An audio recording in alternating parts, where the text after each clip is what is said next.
Bismillah, alhamdulillah, wassalatu wassalamu ala rasulillah, la hawla wa la quwata illa billah. Qala rabbi shrah li sadri wa yassir li amri wa hlul 'uqdatam min lisani yafqahu qawli. Subhanaka la ilma lana illa ma 'allamtana innaka antal alimul hakim. Qala nabiy sallallahu alaihi wasallam adibu auladakum bis salasi khusalin hubbi nabiku wa ahli wa qiraatil quran amma ba'd. Hadratul Mukhtaramin, para alim, para ulama, para masyayikh, para asatid, para sesepuh bin sepuh, wabil khusus sahibul hajat wa khalis keluarga ingkang dirahmati Allah Subhanahu wa taala, saha para rawuh ingkang minulya. Monggo langkung rumiyin kula panjenengan wonten sonten menika ngaturaken puji syukur dhateng Allah Subhanahu wa taala. Dinipun apa kula panjenengan tasih pinangingan pinten-pinten kerahmatan dari Allah Subhanahu wa taala, zat yang maha kuasa yang telah memberikan kita berbagai macam nikmat dan karunia, terutama nikmat iman dan Islam dan juga nikmat kesehatan serta kesempatan, sehingga pada sore hari ini kita mampu menghadiri undangan saudara kita yaitu Bapak Khalil sekeluarga dalam rangka yaitu pindah tempat hijrah dari mana kemarin itu?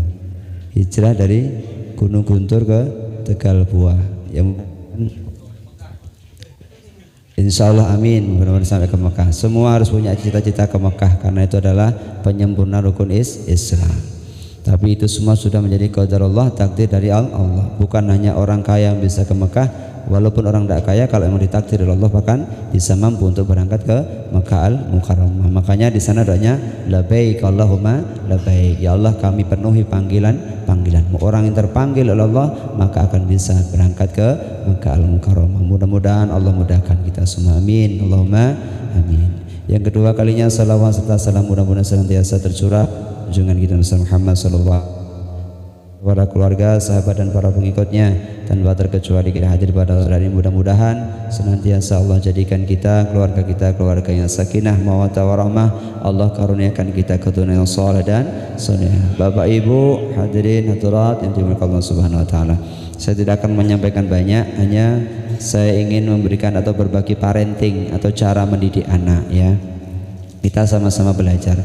Menurut kiat-kiat Nabi Muhammad SAW, ketika kita mendidik anak itu dibagi menjadi 4 fase ya, atau 4 tingkatan. Yang pertama bahwasanya yaitu umur 1 sampai dengan 6 tahun. Nah ini ketika menjadi dasar daripada seperti apa anak-anak kita nantinya, yaitu umur 0 1 sampai dengan 6 tahun. Ini fase yang pertama yang sangat berpengaruh akan psikologis dan kejiwaan anak kita. Nabi mengajarkan ketika anak umur 0 tahun sampai dengan 6 tahun, artinya baru lahir sampai sama masa 6 tahun, maka disitulah curahkan sebanyak-banyaknya kasih sayang.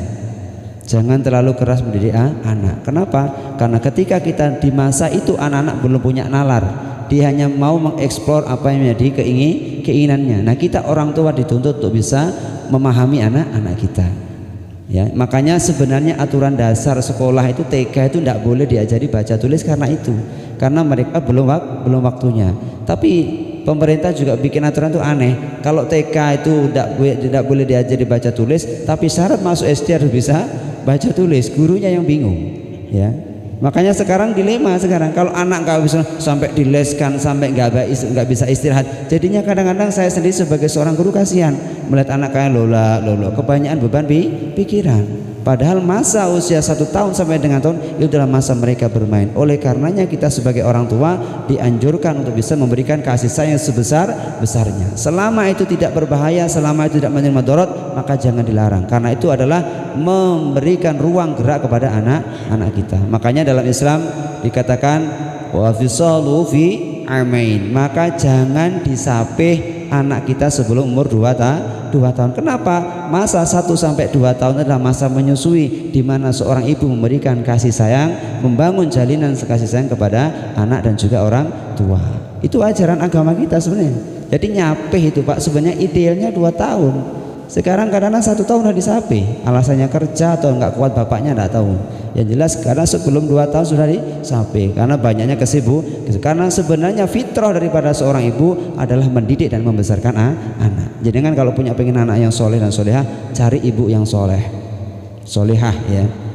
Karena apa? Dia yang akan selalu dekat dengan anak-anak kita. Kalau kita tidak bisa, orang tua itu kerja dan kerja. Oleh karenanya yang bisa menentukan 70% seperti apa anak kita adalah istri kita atau ibu-ibu anak kita. Yang kedua yaitu masa usia 7 sampai dengan 15 tahun. Nah, mulailah dari sini, dari umur 7 tahun sampai dengan 15 tahun, 14 tahun inilah maka diajarkan anak-anak kita untuk belajar di disiplin, belajar bertanggung jawab. Diajari, ini loh nak, kewajiban kamu tuh sholat. Kalau sholat harus tepat waktu, harus diajarkan. Maka Nabi katakan, murru auladakum bis sholat. Suruhlah kepada anak-anakmu untuk mengerjakan sholat, karena itu merupakan syariat dasar bagi umat Islam. Umur 7 tahun perintah, kalau nggak mau sampai 10 tahun dipukul tidak apa-apa, asalkan tidak membahas. Supaya apa? Punya rasa takut kepada orang tua, punya tanggung jawab. Okay? Jadi umur 7 tahun sampai dengan 15 tahun mengajarkan kepada anak kita untuk mempunyai rasa tanggung jawab, untuk mempunyai rasa kedisiplinan dalam kehidupan, baik tanggung jawab secara dunia ataupun secara akhirat. Makanya mulai disuruh, ayo nak, kalau kotor disapu, kalau ngaji dikasih piket. Supaya apa? Itu mengajarkan anak-anak kita untuk bertanggung jawab. Diajarkan untuk ke masjid, sholat dan sebagainya, supaya dia punya kedisiplinan. Kemudian fase yang ketiga yaitu umur 15 sampai dengan 21 tahun. Nah, ini cara mendidiknya juga berbeda. Kita tidak bisa lagi harus gini, harus gitu, tidak bisa. Pasti dia akan berontak. Kenapa? Dia sudah mulai punya daya pikir tersendiri, dia punya cara berpikir sendiri. Terus solusinya bagaimana?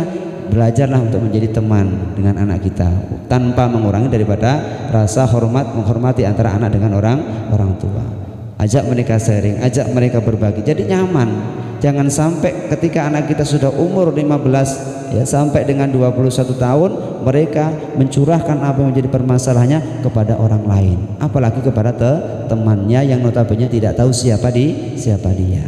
Maka akan menjadi satu masalah dalam keluarga. Memang semua kita punya kesibukan, tapi usahakan kalau sudah umur 15 tahun ke atas, pantau benar-benar perkembangan psikologis daripada anak-anak kita, karena disitulah nanti akan menentukan anak-anak kita dengan siapa dia bergaul. Kalau dia bergaul dengan orang baik, maka jadi orang baik. Tapi sebaliknya, kalau dia tinggal di lingkungan yang tidak baik, apalagi di sekolah punya teman-teman yang tidak baik, maka kita harus bisa meluruskannya, karena itu tugas daripada orang tua. Ingat bahwa anak yang dititipkan Allah kepada kita adalah amanah yang nantinya akan dipertanggungjawabkan di hadapan Allah Subhanahu wa taala. Kalau sudah lewat umur 21 tahun, kita ibaratnya seperti mengembala kambing. Ayo ditutno anak iki pinginnya kayak apa? Punya gak dia tanggung jawab? Selama dia masih punya tanggung jawab, tidak usah kita melarang-larang dia. Karena apa? Karena dia sudah punya bekal, punya ilmu yang mana dia untuk diajarkan menjadi mandiri. Jangan dituntun terus. Makanya Nabi itu kalau ngajarkan, kalau kita anak-anak itu sudah nikah, wis kono omah dewi, masih ngekos dak apa-apa. Kenapa? Itu akan menjadikan dia lebih baik, menjadikan dia lebih mandiri. Kalau setelah dituntun terus, kapan dia akan mandiri? Supaya dia bisa belajar untuk menyelesaikan masalah-masalahnya. Karena kalau sudah umur 20 tahun, pasti dia akan punya masalah-masalah pribadi. Yang kadang-kadang anak tuh malu untuk mengatakan kepada kedua orang tua. Harusnya kalau anak kita punya masalah, apakah itu masalah dengan pribadinya, kita harus tahu. Kenapa? Toh pada akhirnya nanti kalau dia punya masalah, pasti orang tua yang akan kena. Ibaratnya orang tua dulu kalau ngomong, anak pola bobo keprada. Anak sing gawe masalah, sing kena ya wong tuane. Oleh karena itu hadirin ya Allah Subhanahu wa taala, saya belajar, kita semua belajar, mari kita pelan-pelan untuk meneladani, untuk meneladani daripada sunnah-sunnah yang telah diajarkan oleh Nabi kita Muhammad sallallahu alaihi wasallam. Baik kita bermuamalah kepada sesama manusia atau bermuamalah kepada Allah Subhanahu wa taala. Karena syarat manusia menjadi sempurna itu ada dua, ada hablum minallah wa hablum minan nas. Hablum minallahnya baik, sholatnya baik, puasanya baik, tapi sama manusia enggak baik, enggak akan sempurna. Atau sebaiknya sesama tetangga baik, sesama saudara baik, tapi sesama Allah tidak baik, sholatnya ditinggalkan, itu nggak akan baik. Jadi dua-duanya itu menjadi syarat mutlak kita menjadi orang yang baik, sempurna secara agama. Walaupun istilah sempurna itu tidak akan bisa kita raih, karena insan kamil itu hanyalah sebutan untuk Nabi kita Muhammad sallallahu alaihi wasallam. Jadi mari kita tata diri kita adalah contoh anak-anak kita, maka belajarlah memperbaiki diri sih ya. Apa? Memulai dari diri kita sendiri. Salah satu keberhasilan Nabi kita Muhammad SAW adalah beliau selain menjadi contoh bisa menjadi tauladan. Ingat, kalau bertengkar jangan di depan anak, usahakan itu satunya pergi gitu aja. Karena apa? Itu akan masuk menjadi mempengaruhi karakter mental anak-anak kita. Usahakan bisa, kalau sudah kepentok jangan ya. Jadi kenapa? Ini apa yang mereka lihat itulah yang dianggap mereka apalagi anak-anak masih kecil. Ya, jangan sampai kita perlihatkan kepada mereka hal-hal yang memang mestinya belum layak untuk diterima akal mereka. Karena anak itu apa yang dipandang kesehariannya yang kita lakukan itulah kebenaran bagi dia.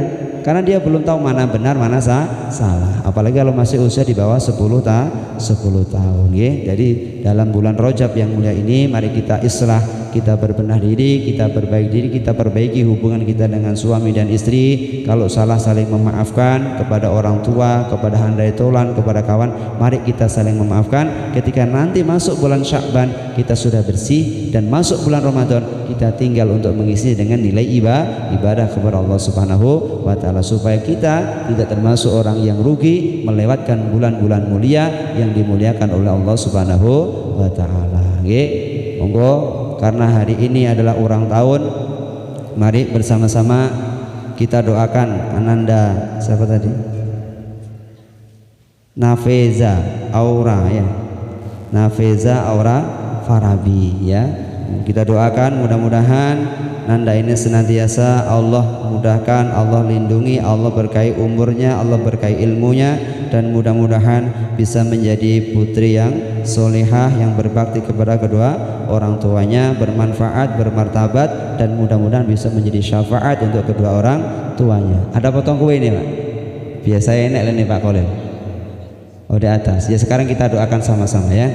Mabruk alfan mabruk alaika mabruk mabruk alfan mabruk alaika mabruk mabruk alfan mabruk yaumil ladzi mabruk mabruk alfan mabruk alaika mabruk alfa mabruk alaika mabruk mabruk alfa mabruk yaumillah. Oh selamat hari milad, semoga dapat rahmat. Selamat hari milad, semoga dapat rahmat dari Allahu Ahad hingga hidup selamat. Mabruk alaika mabruk mabruk mabruk alaika mabruk alfa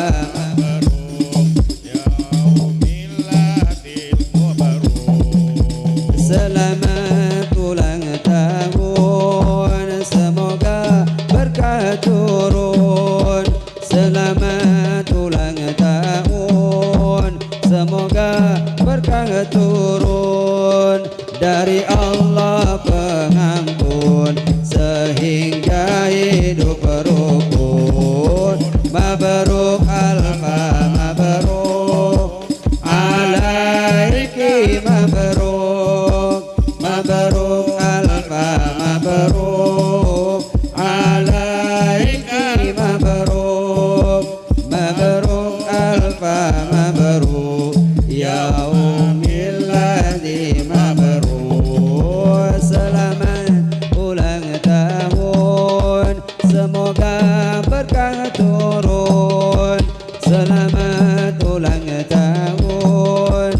semoga berkah turun dari Allah pun sehingga hidup rukun mabrur mabrur alaika mabrur mabrur alfa mabrur alaika mabrur mabrur alfa mabrur ya umilladzi sallu ala Nabi Muhammad.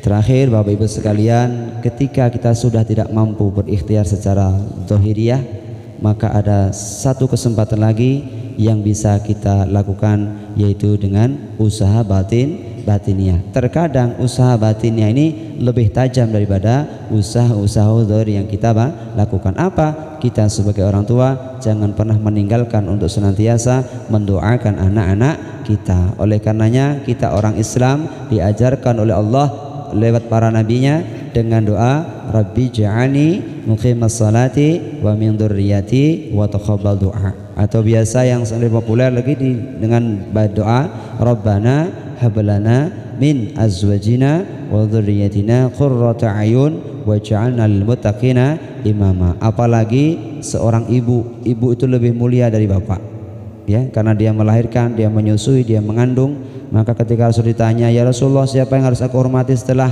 Allah dan Engkau ya Rasul? Maka apa kata Rasul? Qala ummuka sumaman qala ummuka sumaman qala ummuka, ibumu dan ibumu, summa abuka, baru yang keempat baru ayahmu. Oleh karenanya sebagai ibu adalah punya kedudukan yang mulia di sisi Allah Subhanahu wa taala. Gunakan doanya untuk senantiasa mendoakan anak-anaknya. Mudah-mudahan dengan wasilah doa ibu-ibu anak kita senantiasa Allah membuka pintu kebaikan, membuka futuh ilmu yang akan diterima olehnya, dan mudah-mudahan menjadi ilmu yang bermanfaat. Amin Allahumma amin. Kurang lebihnya mohon maaf. Ihdinas siratal mustaqim. Wassalamualaikum warahmatullahi wabarakatuh.